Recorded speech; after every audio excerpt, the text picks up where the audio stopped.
Welcome back, Challenger fans. Teams are setting up for game number 3, which could potentially already be match point for our defending champions, Goldcoin United. Not only that, but the final game of the Challenger Series broadcast ever? Ever!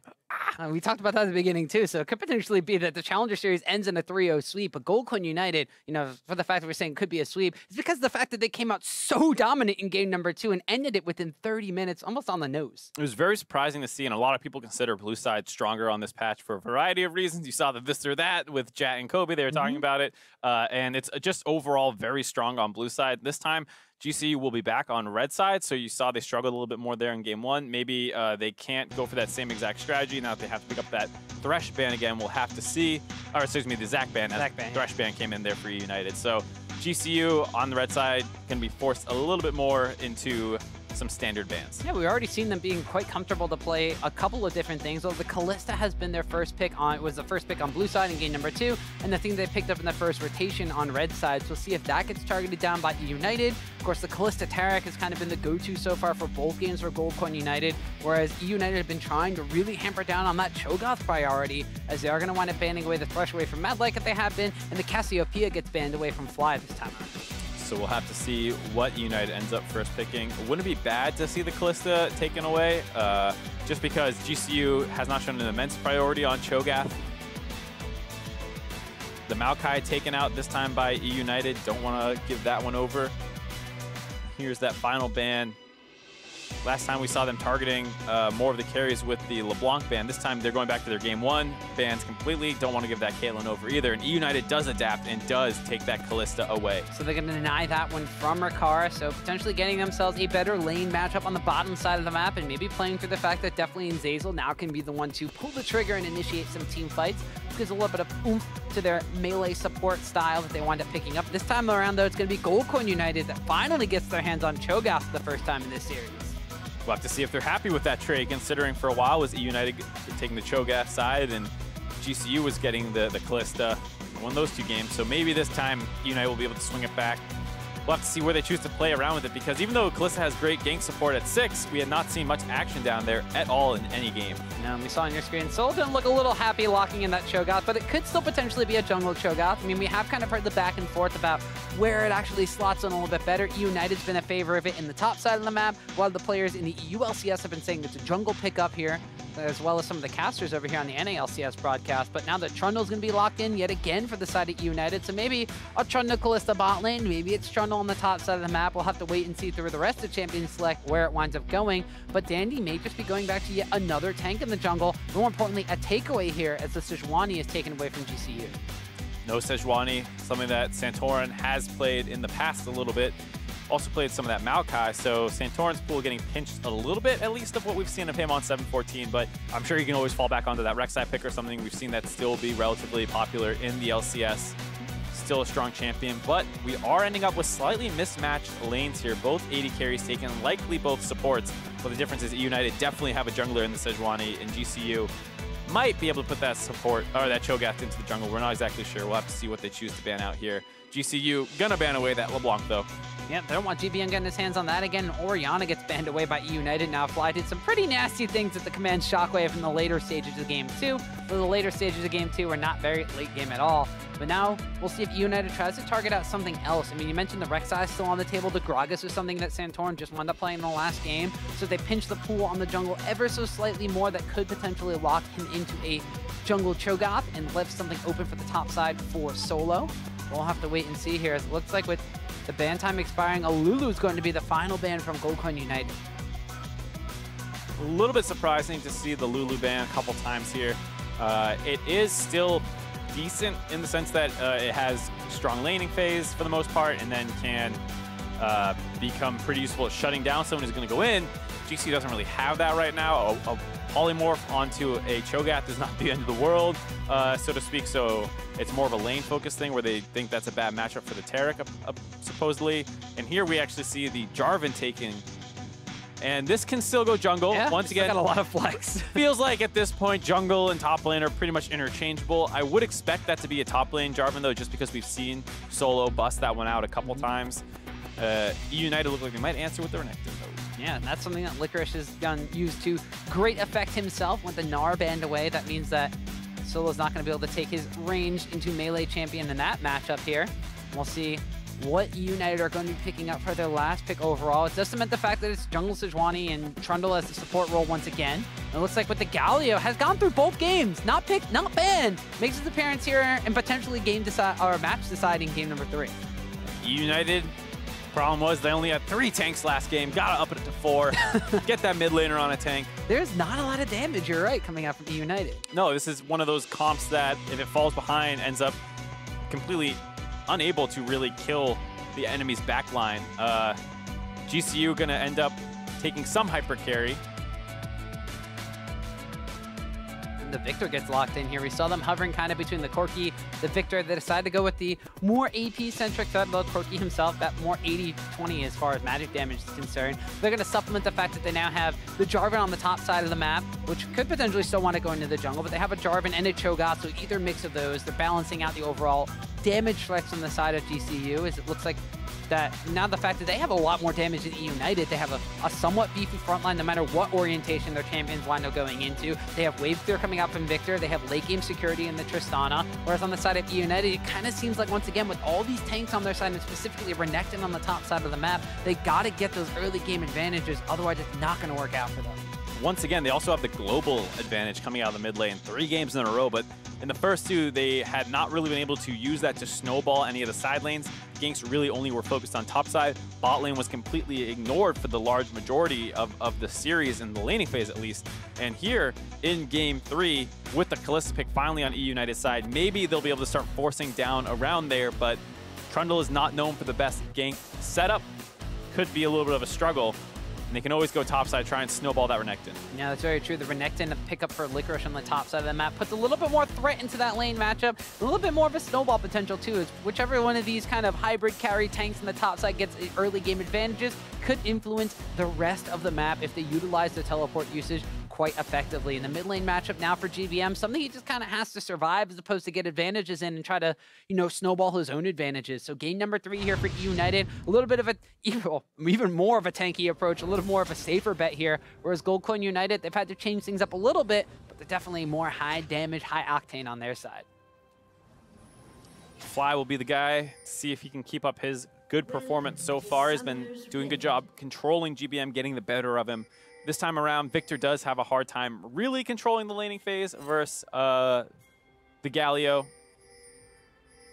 GBM will have a pretty easy time trading onto him, potential gank setup, as well as at 6 with that ultimate unlock, can roam much easier. And we really need to see that out of GBM, because if there's one person who has really been underperforming thus far, you would kind of have to point to GBM. He's been dying a lot in some situations where maybe he shouldn't be dying, falling behind. Whereas in the top side, very jungler influence heavy. Both junglers have been finding ganks in the games. Both bot lanes have been farming even for the most part. And it really does feel like that mid lane has been what has been breaking the game open for GCU. Well, we said that GBM, we want to see some side lane influence out of him. So he picked up the Galio in the mid lane. He could hero his entrance at a moment's notice to either side of Summoner's Rift. We'll see if Fly's able to keep him in check this game on the Viktor. The thing is, a lot of the side lane stuff does come down to, you know, your jungler and one of those side laners actually making the play and you follow up. If you're Karthus, you can't just ult randomly in a fight. You need to force around that bot lane or force around that top side. And it feels like they haven't done a good job doing that. And that's what we're saying. Hopefully we see it more this time with the Kalista. And GBM can start following up on some of these engages. But he also needs to make sure he's not falling apart to ganks or the 1v1. You see that Licorice on the Renekton poked his head into the enemy jungle and saw that Santorin was starting on his rafters. Danny, in the meantime, started on the opposite side of the map at his own rafters and is going to be going for a red buff afterwards.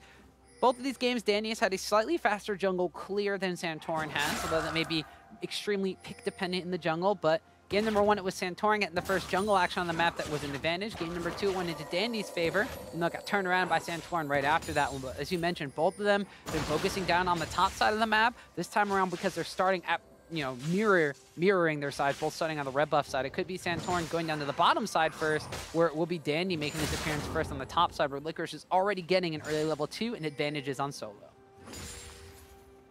Licorice has been pretty good so far in this series.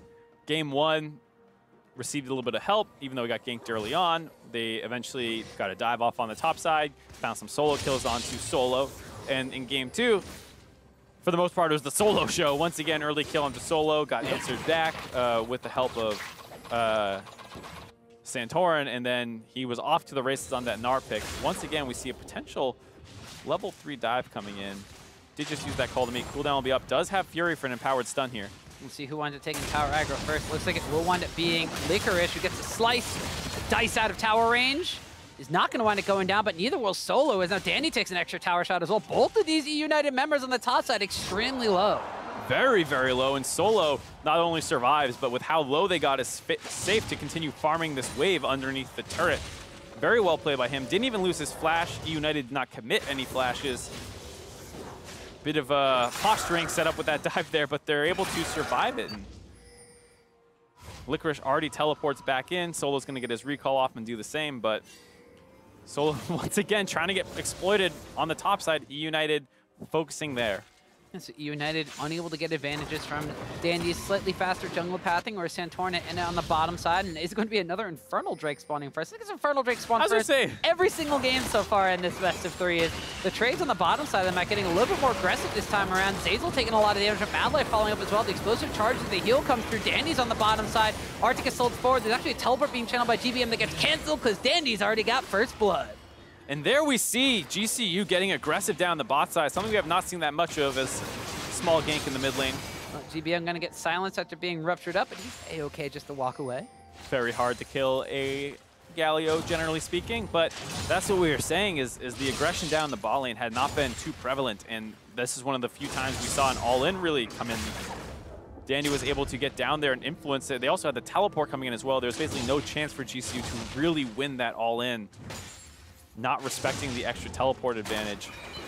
It did look good at the start. They had level 3, whereas Zeyzal was still level 2 from his early roam. Starts getting dropped down low, but Sejuani's able to come in to get the flash follow-ups. Just a little too aggressive down that bot side. Yeah, and it looked like they didn't exactly know where Dandy was going to be, because there was the Scuttle Crab taken in the river, and Santorin had passed down there and gotten some early vision on the bottom side of the map. Dandy finding a pocket basically in his own jungle, because Santorin couldn't cross across the river there. Was a little surprising still, just given the fact that there was aggression on the top side not too long ago. He's going to reset, probably going to end up in the bot side. Maybe a small oversight on GCU's bot lane, just not really calculating where they think the jungler will be.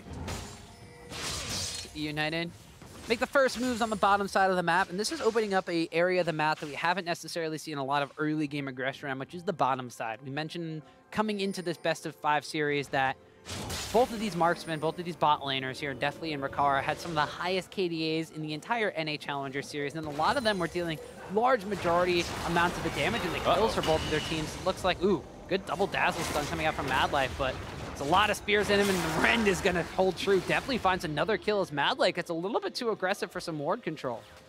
We're saying it's sometimes difficult for Taric to set up some ganks. Hold on. Skirmish on the top side. Yeah, looks like this time around it's GCU focusing the top side a little bit more now. Licorice is going to pop his own dominance here, turns back around. A little bit of the AoE damage, but Solo and Santorin should shut him down, and the goal goes to Solo. Good answer by Santorin. Bot side was starting to get a little out of control. You need to find something somewhere. Does get Jarvan a kill, but eUnited looks like they want to punish the jungler showing up on the top side. Dandy makes his way down bottom. Yep, they're not even going to be able to get a dive onto Rikara, but just zoning him away may be enough as Dandy starts up on the Gromp on the bottom side. He's getting as much tower damage as possible down. This one's already down to about a quarter of its own HP. Goldcoin United support shows back up, and they're able to start wave clearing away, but that's already huge advantage on the bottom side for Deftly and Zeyzal. Tons of damage done to that turret. Might be able to push in and force a play later with GBM. Slightly behind in CS with that early gank that kind of came in, forced him out of there. Oh, but now, Fly potentially caught a little out of position, does sidestep the W, takes the blast cone out, keeping it cool. Fly just poking his head down into the bottom side, but Dandy was there to try to turn around and capitalize. This is MadLife. Wasn't even really going for vision control, just wants to clear out a Kalista ghost, walks into a brush and finds it Deftly. Just not great pathing on the side of MadLife, has no summoners available. Still in range of that pillar, so still getting slowed. The Ren stacks continue to stack up and gets taken down really in a situation where he probably shouldn't have been in river. The bot wave was just pushed in by the side of eUnited. And here on the same side, Licorice just trying to get a little bit aggressive, push the wave in, but GCU get a nice wraparound gank. Get a kill off onto him. GCU may have lost that on the bottom side, but get a good response on the top side. Get the snowball going for Solo, who had a heck of a performance on the Gnar last game. not necessarily known as a Jarvan player like he was for his Gnar play, but we'll see if he's actually able to transition those advantages over Licorice, who, I mean, was one of the standout players on eUnited for the majority of this split, was, you know, kind of like the standout rookie of the spring split in general. So now Solo's able to contain that side and Fly's able to contain GBM. It's really going to be about, can eUnited put all of their advantages they're getting on the early game into Deftly, and is he going to be able to carry? That's the big question mark, just because he has such a good position here to kind of take this game over. They have all the tools to dive around the bot side. He is ahead already on that recurve bow. And this is the part of the map that if you can shut down Rikara, this kind of hyper-scaling Tristana, as well as snowball yourself on the Kalista pick, you start getting a dominating position in this game. And this is something that we haven't seen that much out of eUnited generally in terms of snowballing around bot side, not necessarily the playstyle that they're accustomed to playing the most. We saw Dandy did have a good job countering that gank, but it wasn't like they were forcing and playing around Deftly necessarily to get that kill. We see Fly trying to inch towards the top side of the map. There's a Scuttle Crab that will spot him out, but Santorin's already making his way over here. The Flag and Drag combo comes out, a flash away from Licorice, and the Dominus being popped already, trying to keep himself as safe as can be. We do see that Dandy's wrapped around on Sejuani to try to thwart any sort of dive, but Santorin is stepping forward. They want to go for this, so he gets locked up, and he's going to get taken down. Licorice finds himself a kill. Big mistake out of Santorin there. Just kind of walked through on his own to get a ward down to spot a potential dive opportunity. Solo was not necessarily on the same page, as well as the fact that he managed to take turret aggro during all of that. So he had the turret beating down on him as well. Now with Santorin dead, once again, that telegraphs the bot lane is open for a potential dive. GBM has roamed down here, and the wave's coming in. Gonna back off. Yeah, they're not gonna quite go for it. Looks like they may have spotted Zeyzal coming around the backside from that ward they have in their own brush. Bottom lane tower is already extremely low, and the Infernal Drake is available, so it looks like the eUnited, they're not gonna wind up going for that one, but they will continue to keep ever vigilant watch over that one as the Kalista Ghost is there, in addition to a couple of control wards on the bottom side of the map. Kind of what we were saying about not being super aggressive around the bot side. There's not really a good reason not to force down there. I mean, you have the man advantage. The jungler was just killed on the top side. Even if the guy TP's in, you can still force that out of him and then back off. They don't go for the Infernal Dragon. They don't go for the dive. They're happy to get that kill up on the top side, but maybe a little bit too reserved here out of eUnited when they could be blowing this game wide open. And this is game number 3, and they are pretty much on match point for Gold Coin United. So eUnited might be taking, you know, a little bit of the nerves into account for that one. And as we did mention before, they don't necessarily have to go for the dive, but it was, you know, something they could execute very easily here. It looks like now they're going to be content to put the pressure on the bottom side of the map. Instead of going for a dive, they go for the first tower of the game, and that one's going to go over to Deftly. Dandy's kind of waiting in the wings, though, as Santorin and Fly were waiting around for this one. Solo's teleport coming in. He will wind up completing that one. There was already a flash away from, looked like Licorice coming in there. Now, teleport winds up being channeled into Hero's entrance is landing as well. It winds up locking down on Santorin. This fight is kind of split up on all sides. Licorice taking a lot of damage from the Chaos Storm on the top. The rest of the map being zoned away on the bottom side by Deftly. A Rupture lands on the tanky front line for eUnited, and although a lot of summoner spells were burned, nobody goes down. Like you said, very chaotic fight. Not great target selection really out of either team there. It was tough for eUnited, to be fair, because you want to turn back onto the teleporting Solo who's coming into the middle of your team, but they have a Taric, and he, as you saw, used the Cosmic Radiance right away.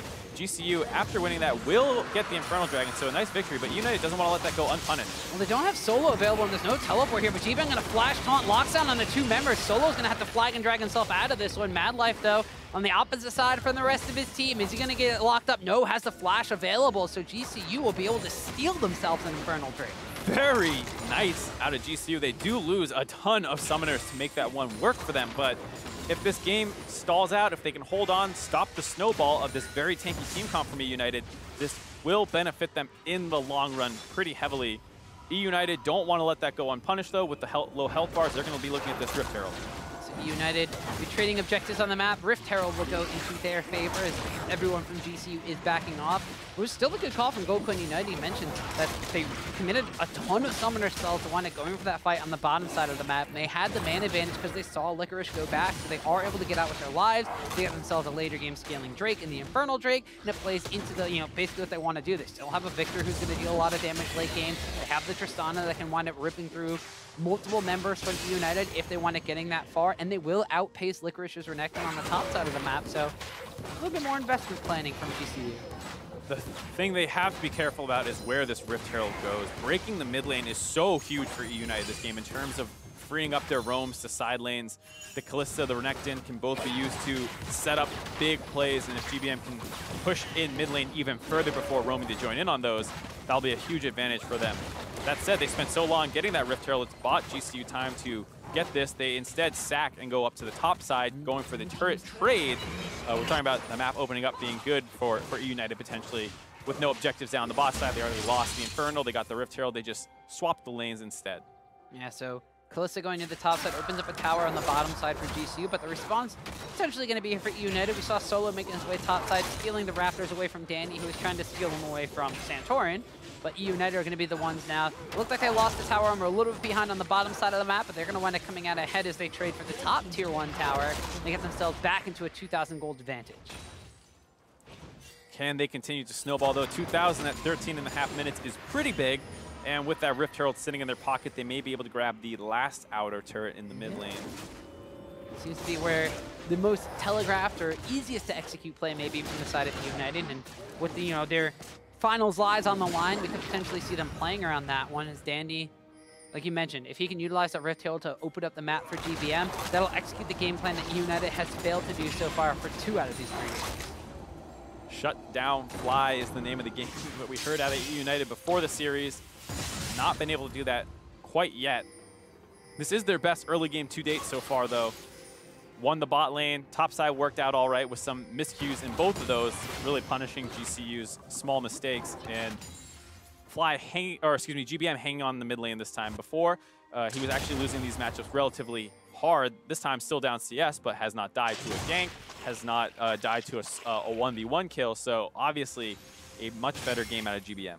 Yeah, and Fly, though he may not have shut down GBM, has still kind of been able to contain him. We saw one GBM ultimate, the Hero's Entrance, being used on the bottom side of the map where there's basically a fight already erupting and Fly was involved in it. So he has kept the roams from GBM down to a minimum so far, but GBM is just waiting for the rest of his team to show up with the key and unlock the door to the rest of Summoner's Rift for this Galio pickup.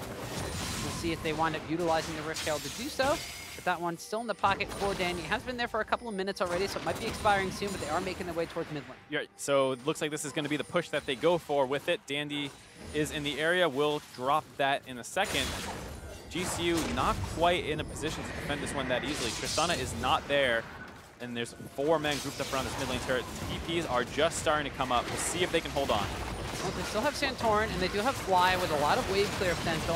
Rift Herald actually be focused down here, but GBM draws aggro from the tower. The Cosmic Radiance get used as well. Licorice is fighting solo on the other side of this as well. The Fate's Call throws Zeyzal into this one, but they've been able to take down the Rift Herald with the tower barely standing with a little bit of HP left. Oh, actually, more HP. Never mind, that was the Rift Herald that had a little bit of HP. Yeah, Rift Herald got a lot of stuff dropped on him. You saw the smite come in from Santorin, I believe. And eUnited were not able to coordinate that push with a minion wave. So they did not really follow up on the Rift Herald that well. And, GCU did a good job of understanding the importance of that mid lane turret and do not hold resources being greedy. They basically all in that Rift Herald saying, no, we're going to kill this thing as soon as we can, and we're also going to drop our ultimates on everybody. And Fly did a really good job chunking out, definitely making them have to be scared. Zeyzal went flying in. It was not a very well-coordinated push on the side of eUnited. And GCU hold on to that turret. Very important. So we saw Solo kind of matching where Licorice was going on the map, making sure that Renekton had no threat of a flank opportunity. We see Licorice's Renekton is slightly ahead of Solo on the Jarvan pickup, 5.5 to 4.8k gold in his pocket. The jungle matchup also going slightly in favor of Dandy, but actually the mid lane matchup slightly in favor of Fly. The biggest difference right now is the fact that Deftly now has about a 900 to 1,000 gold advantage over Rikara, and he'll be the main person to make things happen for eUnited as this game scales later and later. One thing that I'm pretty happy about is another Infernal Dragon. Going to be spawning in the next 20 seconds. Good thing Freak isn't casting this, so I'm sure we'll just be getting Cloud Dragons. But yeah, that's exactly how the RNG works, depending on the caster. They see who joins the lobby. Since you're more of a spicy kind of analyst, they put the Infernal Drake in there to, fire things up for you. Or I love Infernal Dragons. Just make everyone fight. see you that. get those kind of crazy dragon fights that we saw just 7 minutes ago where they were forcing down around. They were going to get another one most likely as eUnited starts it off, but GCU is in the area to contest. Solo backing off, looking for a potential place to teleport. Both top laners focus more on that, but the objective is getting low with a lot of Ren stacks in there. Yep, we're going to see the face calls. They decide to go for the turn. They don't actually land that onto Rikara, and Zeyzal already about half HP from taking out that tower. Solo teleports in on one side, Licorice teleports in on the other, and GBM's going to get Buster shot backwards. But Dandy's in the back line here. He's going to want it going down early, but the hero's entrance when GBM was there, but he has to just try to run away from this one. Now they're kiting back towards Deftly. GBM picks up a kill on Rikara, so Tristana's already down. Deftly's still pretty healthy. Flash forward from GBM, locks down on the 3 members, and Deftly's able to execute Fly. Now GCU's in full retreat mode as eUnited are the ones that come out ahead. They win that fight 2 for 1 and force GCU away from the objective. They're going to turn back onto it. A nice team fight victory out of eUnited for what started out very well for GCU. Rikara just went way too aggressive, jumped forward, trying to continue on to Deftly after getting the initial kill. Huge mistake there and kind of cost his team that team fight. So GCU, a little bit of missteps in that fight will result in them not only losing the second Infernal Dragon, but then the last outer tower on the map, as well as the tier 1 mid lane tower that Rift Herald failed to take a little bit earlier. Will go down in favor of eUnited, and just to add a little sting, they steal the blue buff. So good job just matching the teleports, trying to get in and provide that front line. A lot of that is going on to Santorin early on. Then when they see the GBM flank, it's a nice buster shot and ultimate to make sure that this engage does not work out well. So they take most of this damage. They finish out very early on onto Santorin, but then Rikara jumps forward, exposing himself completely to the enemy team. They're able to get those kills, and then once that's down, even though it's a 4v4, they are not in a great position. Excellent flash taunt there by GBM. He was sitting in the brush, channeling it where there was no vision, gets it onto Fly, and they finish him off. That's both backline carries down on the side of GCU. But you see how touch and go these fights can get. A great Cosmic Radiance out of MadLife shut down that initial engage attempt by eUnited. The front line drops that huge damage that can come in from a Viktor and a Tristana. But Tristana needs to play these fights slow. Can't just jump instantly onto the back line. They have so many other big, beefy frontline tanks that just because you chewed through one does not mean you're free to go forward. We've seen the team fighting prowess of both of these Challenger Series teams on full display here, as they've been able to both cases was with Tristana. In game number 1, it was definitely hitting the tower and stepping out a little too far, and we saw the CC chain from Gold Coin United locking him down. This time around, it's eUnited. As soon as Tristana jumps a little bit too far forward, they immediately turn and burn her down, and then the follow-up flash taunt that was being set up by GBM immediately locks down the Fly, and they take out the other high damage threat. So very good team fighting skill overall from both of these teams on Showcase. It's also worth knowing that GBM is going for a little bit of that higher Galio damage build, working in that proto belt, understands that they are very beefy, wants extra mobility for these team fightings, trying to snowball as effectively as he can, and bringing in a little bit more damage to boot. So he understands this game, that if it goes super late, the enemy team does have better champions for melting frontline, and eUnited is basically one giant frontline with the Kalista to throw extra people in. Yeah, we did see GBM utilizing that Protobelt build effectively in their series. I believe it was against Big God Shackles. He was able to utilize the Protobelt and the Justice Punch to close a lot of distance and pretty much almost assassinate targets at some point in time, as well as Licorice. Getting a little bit of the worst of the trade here from Solo as the Flag and Drag and the Slice and Dice go opposite directions, so when two top laners meet, they just kind of bounce off of each other for now. We are approaching the kind of wet noodle status that comes in the top lane. Both have their Black Cleavers, and Tiamat's done. They'll probably round those out with Titanic Hydras and then into Resist. Pretty much completely matching the build, but Licorice does kind of have that insurmountable advantage of the extra Doran's Blade. Oh, the insurmountable Doran's advantage. I thought you were going to mention his Dominus ultimate, which is a bonus amount of health and, you know, a decent amount of drain coming out from the AoE as well, but I'll go with the Doran's advantage. Yeah, that's the much bigger thing here. I mean, there's a lot of small things. If you pointed out, he has the sustain advantage with the Q. Is this your Infernal Drake level analysis coming through? What is Matt referencing?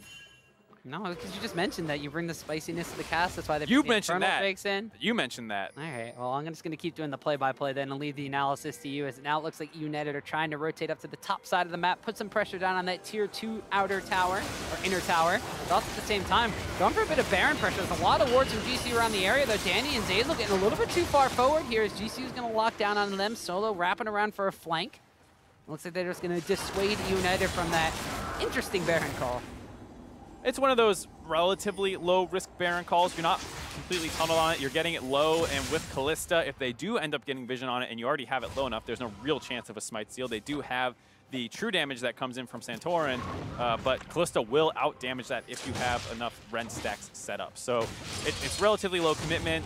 They turned off, potentially looking for a pick if they could find one.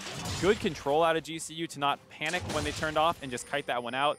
MadLife held on to his ultimate, and eUnited realizes from there that they can't continue to force, they back off. eUnited continuing to put pressure on multiple sides of the map. We see pings once again going down around the Baron Pit area. There are still some control wards from GCU over there.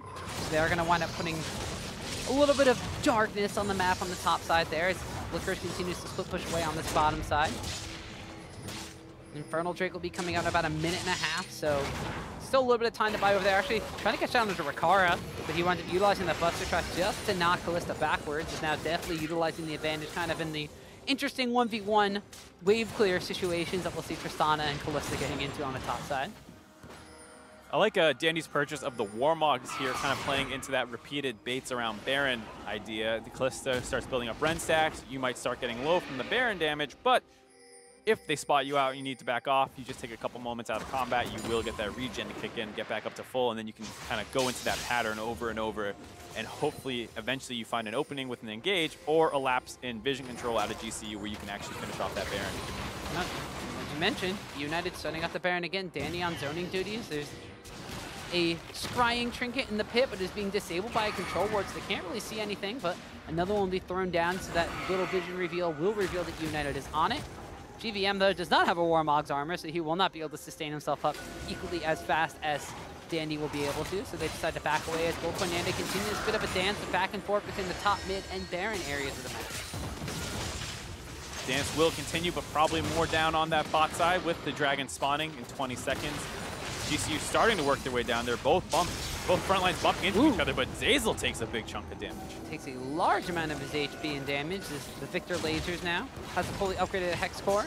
Does have the Lich Bane in addition to that, so he's going to start hitting with like a truck on some of those auto attacks after just landing a Q. It's going to be massive amounts of damage coming through from the single target here. And as our third Infernal Drake is spawned on the map, it's Goldcoin United that take full position of this one.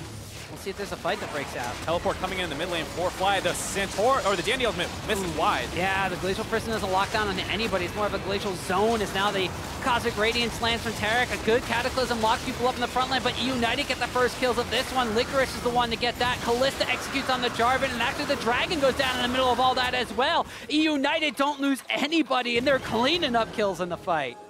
eUnited's able to hop onto Rikara and somewhat confuse GCU's front line on exactly what their plan was there. They weren't sure if they wanted to peel, they wanted to go for the Dragon, or they just wanted to bump front lines into each other and try and focus them down one at a time. Rikara ends up getting away off the back of Fly getting CC'd. He was up on the top side on the ramp, relatively untouched for a large portion of that fight, but eventually gets focused down. And with that victory, eUnited's going to be able to grab their Baron 25.5 minutes into the game.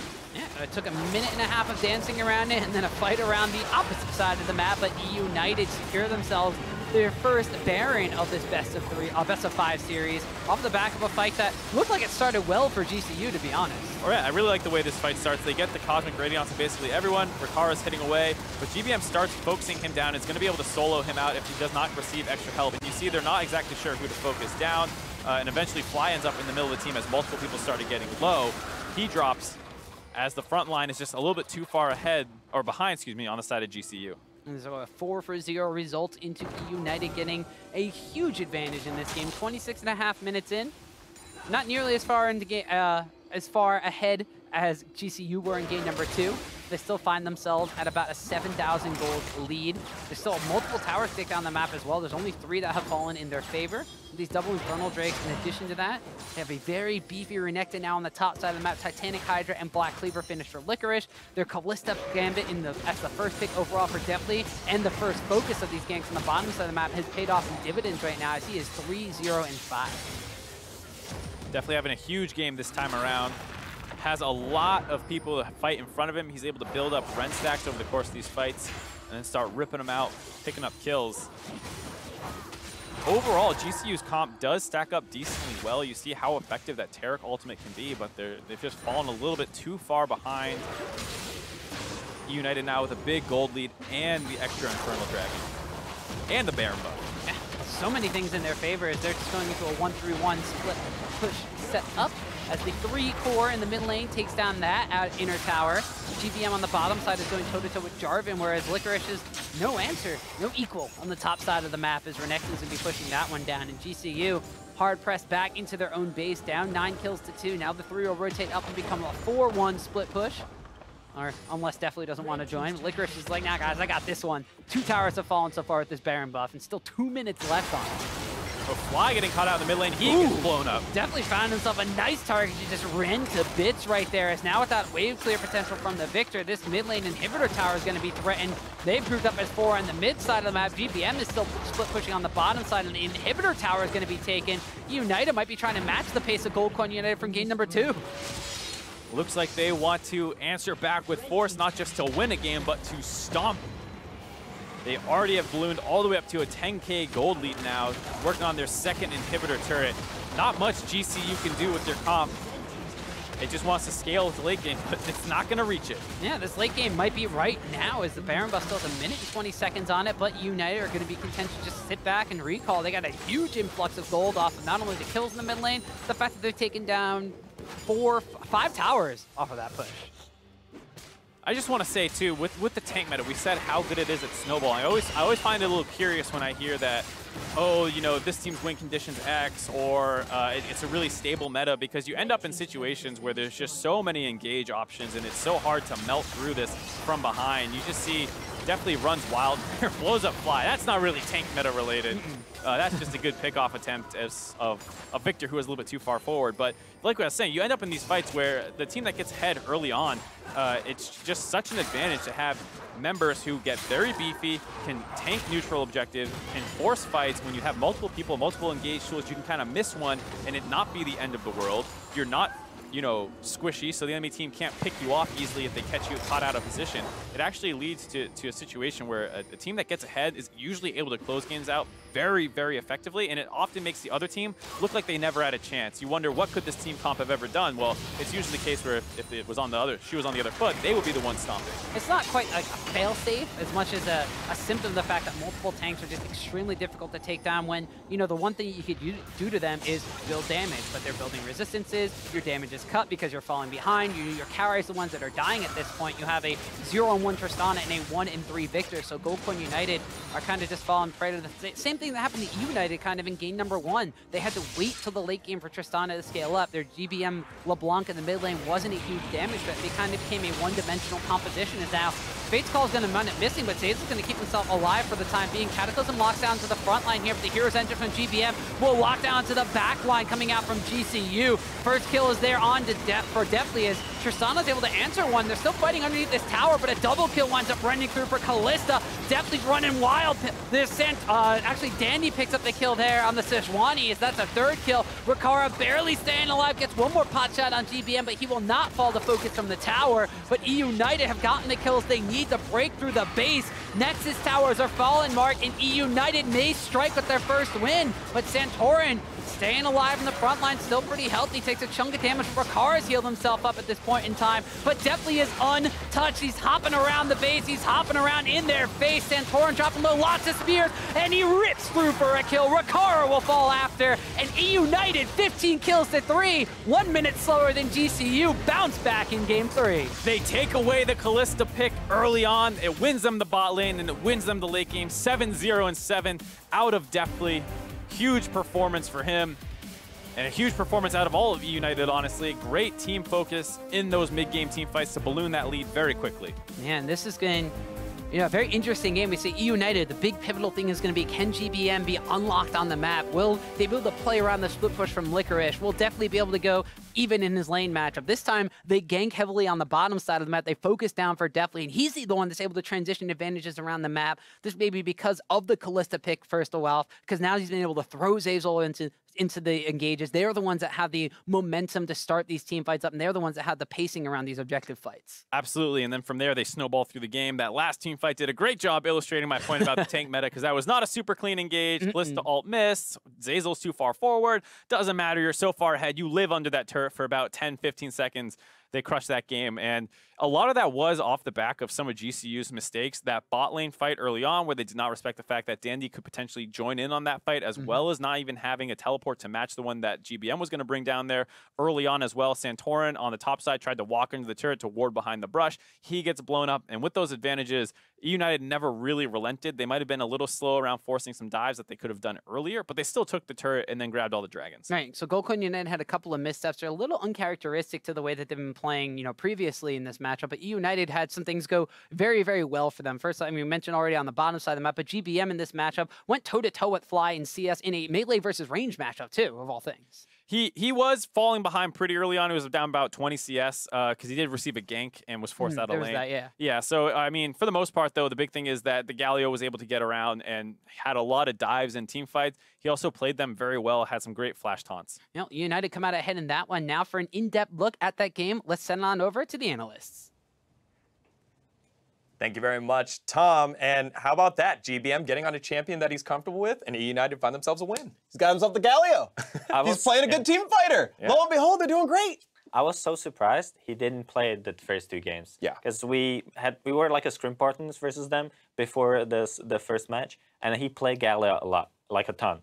And he had the best success on it. That's the champion where it's just so dumb that you can push without getting punished and go bot lane, TP on bot lane, get the turret. That's just the GBM classic, and Talia. So I was very surprised they didn't pick in the first 2 games, and then finally, third game, they picked it. They went to something that's comfortable, and it worked wonders. He was carrying the team fights alone. Like, it was so good. And the other champion that got through that we've been talking about as well is Kalista. Kalista in the hands of Deftly, and he's able to find the victory there. Yeah, I think Deftly's been generally the better player of the 2 bot laners. I mean, his Tristana game was super good, but GBM was inting, so what can you do when you're like literally 4v5ing in a game? It happens.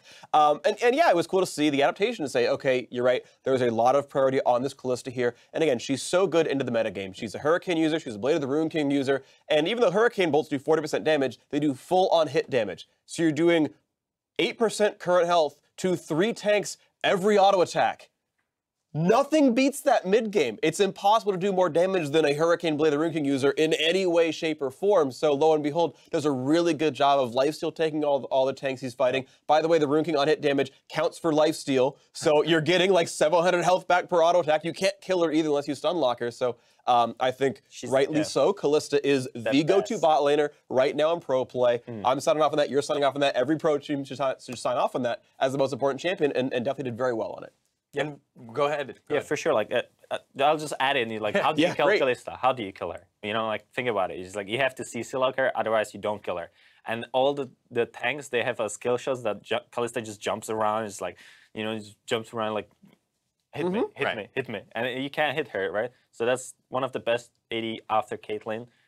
And we will see a lot of Prior or Ben. And one of the big things that you touched on while we were watching the game is that a first buy Blade of the Rune King is much better than a first buy IE without any attack speed buffs and crit. Right, it's something that Freeze was talking about a bit as well, which is the scaling curves of these comps are different, right? Viktor needs to get past Hex Core, and keep in mind, Hex Core is AP per level, so its intrinsic value is not even that high in the first place. You actually want to get farther than that. He wants to finish a Void Staff. I think if you're talking power curves for the Marksman, I think 3 items is when Tristana finally gets over the hump, and when you're at Essence Reaver or you're at Hurricane or whatever your third item is based on what kind of play you are, that's when you can finally start beating out a Rune King Hurricane, but you're not going to win IE Shiv compared to Rune King Hurricane. There's no way Kalista's always going to win that, and so if you're taking team fights, when the Galio's on 2 items, the Viktor's on 2 items, Galio's better. If the Marksman are 2 items, Kalista's better. Well, Renekton's better. Okay, well, at what point is your team comp better?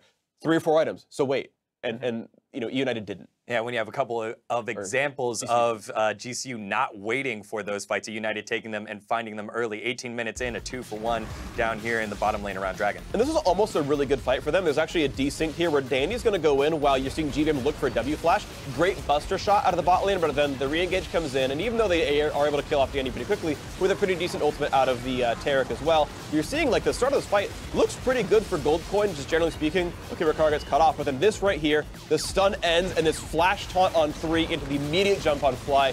So good out of GBM, and it's the first like great play we saw from him the entire match. Yeah, and here comes the part where we talked about the champion's bar spike items. Here, it's the point where you're fighting versus Blade Hurricane Kalista versus Galio on GPM. These champions, they want to fight you right now. You should never be fighting with 2 scaling solo carries like Viktor, Tristana at this point, because if you do, you will lose the team fight. And that was the big turning point for United, where they got the fight they needed and they snowballed it to oblivion. Right? You can see the damage. Kalista is just out of this world. And that right there on the graph, you see the gold spike up right at 25 minutes, that dragon fight, that last dragon fight that we showed you. And GBM, I really feel like we got to touch on GBM. We were hard on him earlier in game 1 and game 2. Here in game 3, he shows up on something that isn't maybe necessarily the damage dealing kind of champion here, but he is making huge plays with the Galio. And the comp fit it, right? They had the Kalista. They ended up getting early to mid-game team fights. You know, adding crowd control and some burst in the backline works. Like, he went proto belt haunting guy, so he's able to actually push the Trist out of fights. Solo by himself. I mean, I know you were complaining about that earlier. I agree, it looked a little disgusting. I cringed a bit as a Trist player myself, but it worked out, right? And you know, there's one less tank in the top lane. There's a Jarvan instead of like a Maokai up there. So like all the pieces fell into place. Yeah. I really feel like the fire drakes throughout all the series were just the biggest bait in the series, where I thought, you know, GCU got the first fire drake, and then the second came up when we talked about the power spike and the items. If it wasn't a fire drake, they would just be, don't fight about it, we'll just scale, right? But that's exactly what they had to do, even if it's fire drake. If it's fire drake, they have first one already, just give up the second one. Make it 1-1. It doesn't matter. You have Tristana, Viktor. You will outscale. Just please don't fight when they have item power spikes. Yeah, and that's hard because it's Fire Drake. You're getting baited by the Drake there. Fire Drake, best Drake. Sure, but you're right. The situation was they still lost the Drake, and they also went down to the team fight. So, I mean, I don't like retrospective analysis. I think it's kind of unfair. But the choices that they made ended up also giving away gold, right? And so it clearly didn't look good in retrospect. But I think I agree with you. In the moment, at worst, it's going to be 1 to 2 Fire Drakes. You can come back from that. It's not a big deal. Giving away 5 kills is going to make it almost impossible, and it was. Well, we'll get to see if they're going to be able to come back. We're going to go ahead and take a cool down for a few minutes, but stay tuned to see if eUnited can continue the reverse sweep or if Goldcorn United can close out and take home the title. You're watching the NA Challenger Series Finals.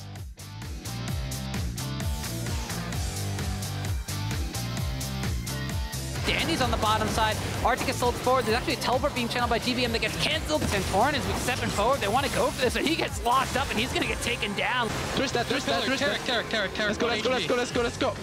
Let's go, let's Viktor. Nice. Jarvan.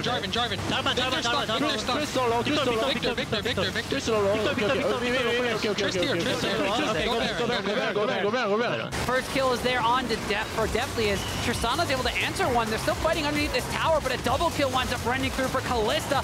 Deftly's running wild.